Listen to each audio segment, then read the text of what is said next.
I moved here from Italy just after Brexit, and I've fallen in love with the place. It's got a beautiful community, it's multicultural, it's got lots of good stuff going on, but it's got some deep, deep problems that do keep addressing. I'm having to talk mainly on behalf of the Joining EU Party. I will be having my own views and I'll bring that up. The main concern I have is a lot of parties have all talked about their issues, they've talked about what their policies are going to be, none of them are talking about Brexit. The Labour Party, it's amazing we're here, and there's a sign from the Mayor of London. He's taken on board some of our policies. He thinks Brexit doesn't work. He's even done and commissioned a policy commission into the cost of Brexit. It's costing each of us in London £3,400 a year. And that's not me saying it, that's the Labour Party saying it. It's a deep concern that no one is really talking about this issue, and yet it's affecting everyone. I go and speak to the street stall guys who sell you fruit and veg. They're telling me they don't have prices like this.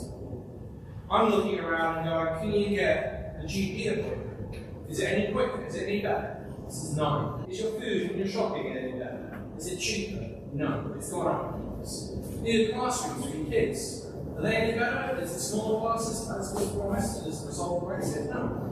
Reform Conservatives want to continue this, Labour want to continue this policy. It doesn't make any sense. It's just continual damage. And yet, no one wants to talk about it. We've even had problems coming into this election. We've had the council try to restrict my ability to actually come in and represent the Joining Party. Newspapers want to talk to us, main media want to talk to us. We're the elephant in the room, elephant in the castle. Sorry,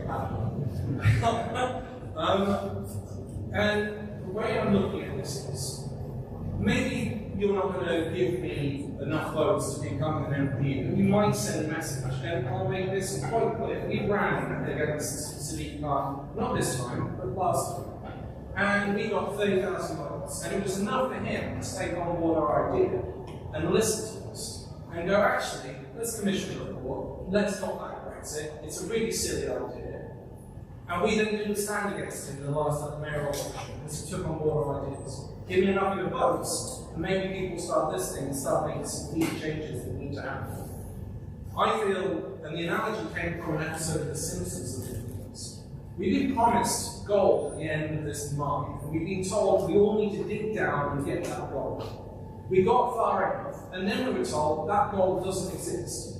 Instead of getting out of that hole, we've been told keep on digging because there might be something else quite good down there. And that's how I feel about Brexit.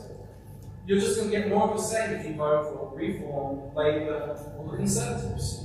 And I'm not even going to go into detail about 78 to 100 scandals that the Conservative Party committed over the last 14 years. As a historian, I'll give you a bit of background as to who I am. I'm a historian, I'm a teacher, I teach history, politics, sports science, biology.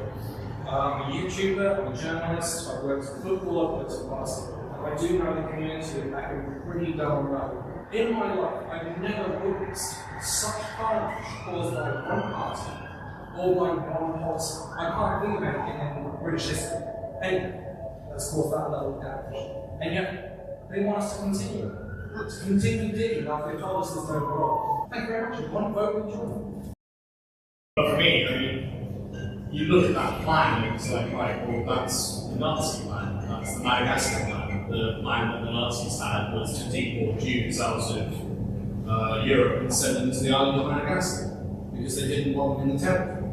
I mean, the stuff that comes out from you guys as well, you have to have a Holocaust why they tell the Conservative Party members for the Parliament that a language is inappropriate and reminded her of some of their experiences from the 1940s.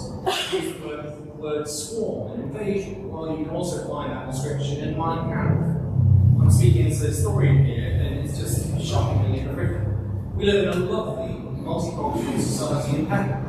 Yeah, there are problems, but we get on relatively well. We're actually an example of how multiculturalism can actually work, and yet it's ignored. You don't hear the Conservative Party really talking along the lines of Martin Luther King. It's more along the lines of Enoch Powell, and you know how that goes.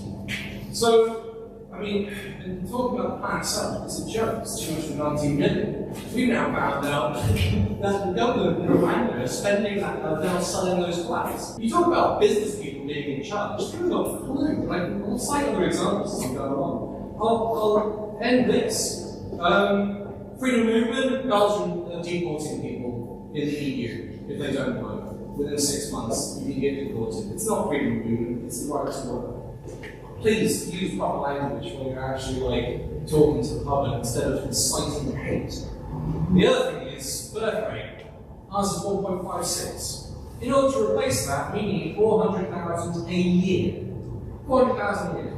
600,000 people left last year. That's the size of Glasgow. They left the UK, gone. Year before that, 500,000. That's still a similar size to Glasgow. So for 2 years in a row, we've lost Glasgow. We cannot deal with that. We can ask people to have more kids. It doesn't solve the problem. And the problem is immediate right now. So I'm just appalled and shocked at this. I hope that answers your question about largely we scrap it, randomly scrap it. It's just total nonsense. Anyway, next question. We definitely need, I mean, again, I've got to have 2 hats on this. So for the party, we look at it in terms of the labour that we've lost. So we're going to construction companies around the UK will find that basically to build the same construction world they had before Brexit. Now instead of, let's say, a 2-year project, it's a 5-year project because they can't get the labourers. They're gone. And as we keep running out, we're losing 1.2 million a year. Either they're leaving the country or we're not having enough kids, and people are unfortunately dying, so there's not a replacement cost.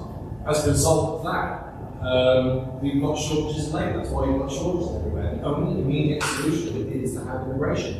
There's no other solution. You cannot instantly grow children and get them to the age of 18 overnight. And this is a long-term problem we have.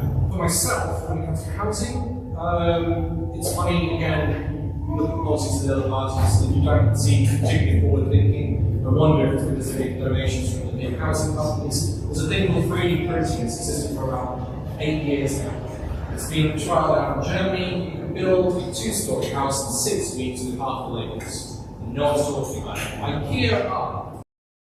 I've listened to both candidates here. Most of them is getting in.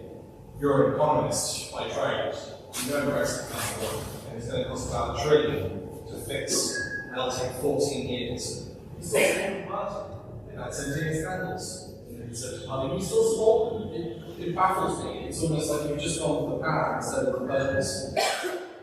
I think to answer your question, the only way I could win you guys over is to build trust. The only way I can build trust with you is to listen and sit back and go, you tell me what the problem is, and then I come down to where you guys are and I try and work with you as much as possible. That's how you build trust. That's how I've always built trust. But the other thing is, if you didn't give me your vote and I managed to get you as an MP, I am incredibly annoying and incredibly good at getting people's attention. I think one of the biggest problems that you guys have is that no one's listening to you. But the other thing, most of these guys are going to continue with Brexit. I go to the fruit stores, the veg stores, and they're telling me that the prices haven't gone down. We import 50% of our food from Europe. We've now got checks, we've now got tariffs. It's costing you a fortune to go into your person's pocket. I also turn around and say, in about 2 years, I don't think Starmer's going to fix it. And you're going to see that. I'm happy to make that prediction based on historical fact and understanding of economics. You'll just be like, what was the point in that? It will not fix anything until you try and start to solve problems created by Brexit. You like it? You look so happy about hearing that way. I'll do you a favour. I won't do it in a speech. I'll say this. I'll come and listen to all of you guys. I can see that people in the community, they want to talk, they want to be there. I'll come and speak to you. If you want to speak to me, I'll stay at the end and I'll listen to all of you, and I'll even come down to where you guys are, and I'll listen, and I'll put my thoughts across, and I'll listen to yours. All I can therefore say is both of you join.